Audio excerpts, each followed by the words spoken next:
बच्चों, अब आज अपन एक नया टॉपिक शुरू करेंगे। शीत युद्ध का विषय समाप्त हो गया था second paper political science third year में अंतर्राष्ट्रीय संबंध के पेपर में। आज संयुक्त राष्ट्र संघ का टॉपिक अपन शुरू करेंगे। संयुक्त राष्ट्र संघ यानी यूनाइटेड नेशंस ऑर्गेनाइजेशन विश्व का सबसे बड़ा अंतर्राष्ट्रीय संगठन, जिसका उद्देश्य, जिसका नाम सुनते ही अपने को लगता है कि यह एक विश्वव्यापी संगठन, शांति और विकास की दिशा में अग्रसर प्रयासरत विश्वव्यापी संगठन है।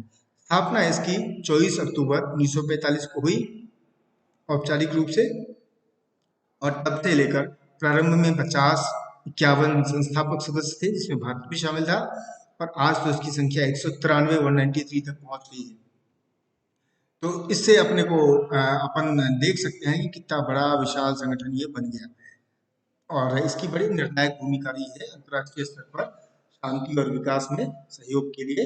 क्योंकि सिर्फ ये नहीं है कि संयुक्त राष्ट्र संघ सिर्फ शांति के लिए प्रयासरत है, बल्कि विकास और अन्य प्रकार के संपूर्ण मानवीय विकास के क्षेत्र में ये प्रयासरत है। सशक्तिकरण से लेकर आर्थिक विकास, सामाजिक विकास, सांस्कृतिक सहयोग, सभी में कुल मिलाकर, इसलिए ताकि विश्व में एक सद्भावना, सौहार्द, सामंजस्य का वातावरण बना रहे, और जो है वो ये स्थिति सामान्य रहे, पुनः किसी युद्ध की पुनरावृत्ति ना हो, तनाव न हो। अब देखिए, थोड़ी पृष्ठभूमि पे जाए अपन संयुक्त राष्ट्र संघ। संयुक्त राष्ट्र संघ से पहले एक और अंतर्राष्ट्रीय संगठन बना था, जो प्रथम विश्व युद्ध के बाद 1920 में, और जिसको अपन राष्ट्र संघ के नाम से जानते हैं, लीग ऑफ नेशंस के। तो जो लीग ऑफ नेशंस बना, उसका उद्देश्य भी था, प्रथम विश्व युद्ध की विभीषिका को देखकर बनाया गया था ताकि उसकी पुनरावृत्ति ना हो, लेकिन फिर भी द्वितीय विश्व युद्ध हो गया। असफलता के क्या कारण रहे, उन सबको ध्यान में रखकर ही, उन्हीं सबको ध्यान में रखकर संयुक्त राष्ट्र संघ की स्थापना के प्रयास शुरू हो गए थे। जब द्वितीय महायुद्ध चल रहा था, उसी समय 1942 में 26 मित्र राष्ट्र एक साथ इकट्ठे हुए सैन फ्रांसिस्को में।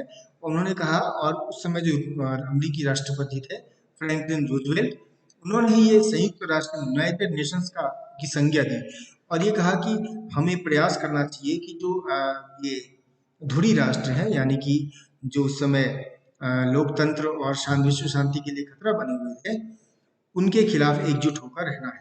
तो इस नाम से ये प्रयास शुरू हुआ था।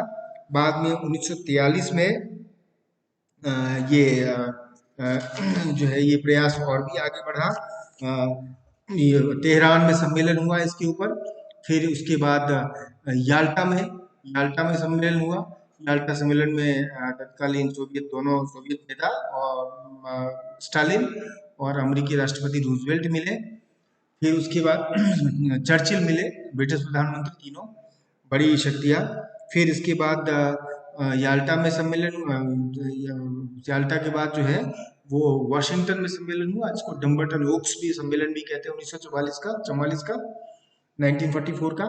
इस डम्बरटन ओक्स वाशिंगटन सम्मेलन में ही अनेक संयुक्त राष्ट्र संघ के निर्माण की अनेक संरचना के अनेक प्रस्ताव पारित हुए, बने, सहमति बनी उसके ऊपर, चाहे वो संयुक्त राष्ट्र संघ की सुरक्षा परिषद का हो, या परमानेंट सदस्यों की स्थिति के बारे में हो, या फिर जो वीटो यानी निषेधाधिकार का हो, उस पर डम्बरटन ओक्स प्रस्ताव में सहमति बनी। और अंततः 1945 में जून माह में इस पर हस्ताक्षर कर दिए गए सभी सदस्य राष्ट्रों ने, और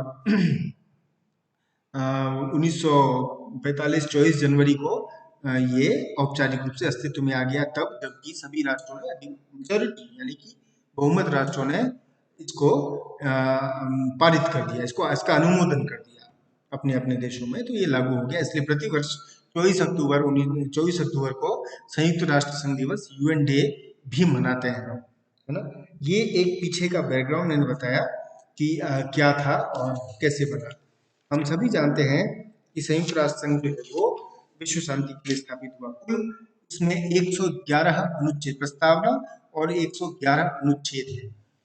पीस एंड डेवलपमेंट, शांति और विकास, ये दोनों ही प्राइम पर्पस है, प्राइम मोटिव है इस संयुक्त राष्ट्र संघ के की स्थापना।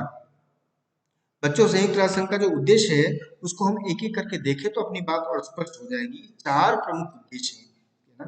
सबसे पहले सामूहिक व्यवस्था द्वारा अंतर्राष्ट्रीय शांति एवं सुरक्षा कायम रखना और आक्रामक प्रवृत्तियों को नियंत्रण में रखना।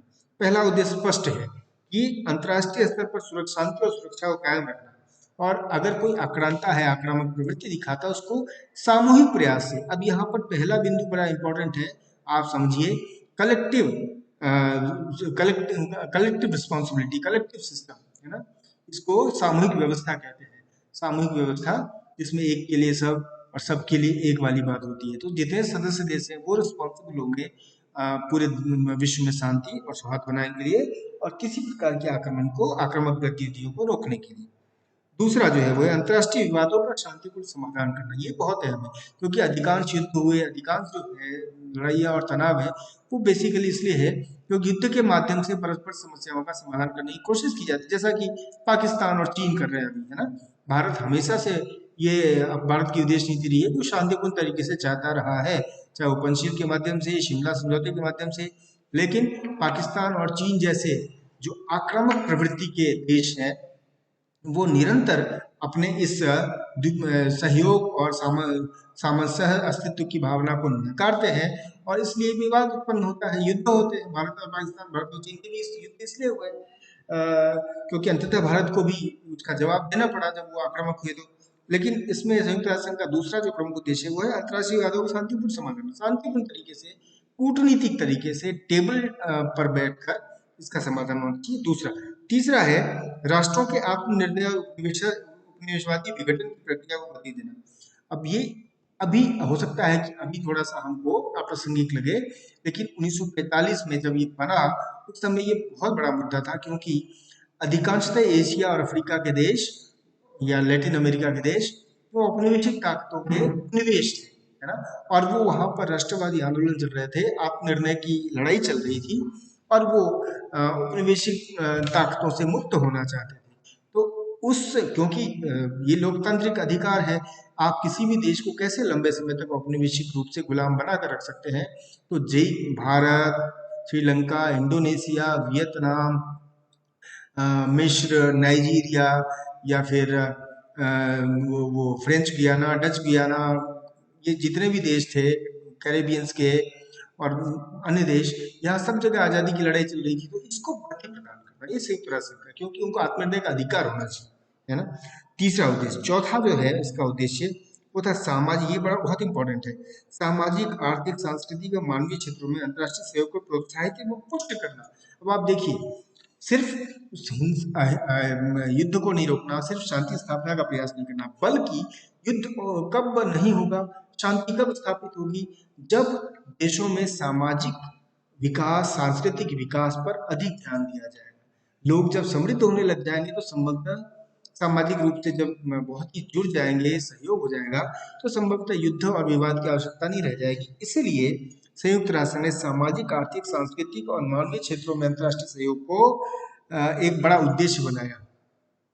यही कारण है कि संयुक्त राष्ट्र संघ के जो प्रमुख अंग थे, उनमें से एक जो है आर्थिक और सामाजिक परिषद, और उसके अधीन संचालित जितने भी दूसरे संगठन हैं, चाहे वो यूनेस्को हो, चाहे यूनिसेफ हो, चाहे और भी WHO हो, विश्व स्वास्थ्य संगठन हो, या जैसे ILO हो, इंटरनेशनल लेबर ऑर्गेनाइजेशन हो, है ना, बहुत सारे संगठन हैं। उन सब के माध्यम से कुल मिलाकर अंतर्राष्ट्रीय स्तर पर सामाजिक, सांस्कृतिक और आर्थिक सहयोग की संभावना की तलाश की जाती है। और हम देखेंगे कि बाद के वर्षों में जब WTO बना, GATT गैट हुआ, general agreement on tariff and trade, या फिर 1995 में विश्व व्यापार संगठन बना, तो वो भी कुल मिलाकर उसी आर्थिक सहयोग के प्रयासों का ही परिणाम था। तो ये चार मुख्य सिद्धांत जो है वो संयुक्त राष्ट्र संघ के हैं, और इसी के अनुरूप जो है वो संयुक्त राष्ट्र संघ अपने कार्य को आगे बढ़ाता है। जो संयुक्त राष्ट्र संघ का सिद्धांत है वो उसकी चार्टर की धारा 2 में समाहित है ना, चार्टर की धारा में 2 में समाहित है, और इसके सिद्धांत भी जो है वो इसको गाइड करते हैं, निर्देशित करते हैं किस तरफ जाना है, किस तरफ जाना है। और ये इनके सिद्धांत जो है इस तरह से हैं। इसका प्रधान आधार छोटे बड़े देशों के बीच समानता और सर्वोच्च सत्ता का सिद्धांत है, यानी सभी देशों के बीच समानता स्थापित होनी चाहिए। सभी सदस्यों से यह आशा रखी जाती है कि वे चार्टर द्वारा उन पर लागू होने वाले दायित्वों का पालन पूरी ईमानदारी से करेंगे।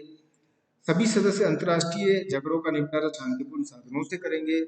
सभी राष्ट्र संयुक्त राष्ट्र संघ के उद्देश्यों के प्रतिकूल कोई कार्य नहीं करेंगे या किसी अन्य देश की स्वतंत्रता का हनन नहीं करेंगे। कोई भी देश चार्टर के प्रतिकूल काम करने वालों के साथ सहयोग या सहायता नहीं करेगा। संयुक्त राष्ट्र संघ इसका सदस्य न बने हुए राज्यों से भी अंतर्राष्ट्रीय शांति और सुरक्षा यानी नॉन मेंबर स्टेट से भी शांति और सुरक्षा की अपेक्षा रखेगा और पालन करवाएगा। संयुक्त राष्ट्र संघ किसी भी देश की, ये अंतिम वाला सिद्धांत भी बहुत इंपॉर्टेंट है, संयुक्त राष्ट्र संघ किसी भी देश के घरेलू मामले में, आंतरिक मामलों में हस्तक्षेप नहीं करेगा। इसलिए बार बार कश्मीर के मामले पर भी भारत कहता है कि भारत का आंतरिक मामला है और इस पे हम किसी भी बाहरी पक्ष के हस्तक्षेप की बात नहीं मानेंगे। ये कुल मिलाकर संयुक्त राष्ट्र सिद्धांत, उद्देश्य और सिद्धांत, इन्हीं के आधार पर संयुक्त राष्ट्र संघ अपने कार्य कर रहा है और पिछले दशकों से 1945 के बाद से ही ये विश्व में शांति, सौहार्द, सामंजस्य और सहयोग की संभावना तलाश रहा है, जिससे तनाव कम हो। और ये एक उपलब्धि भी है, उपलब्धियों की चर्चा बाद में करेंगे। किस प्रकार संयुक्त राष्ट्र संघ के होते हुए किसी तीसरे महायुद्ध की आहट होने के बावजूद कोई तीसरा महायुद्ध नहीं। आगे अगले व्याख्यान में अपन बात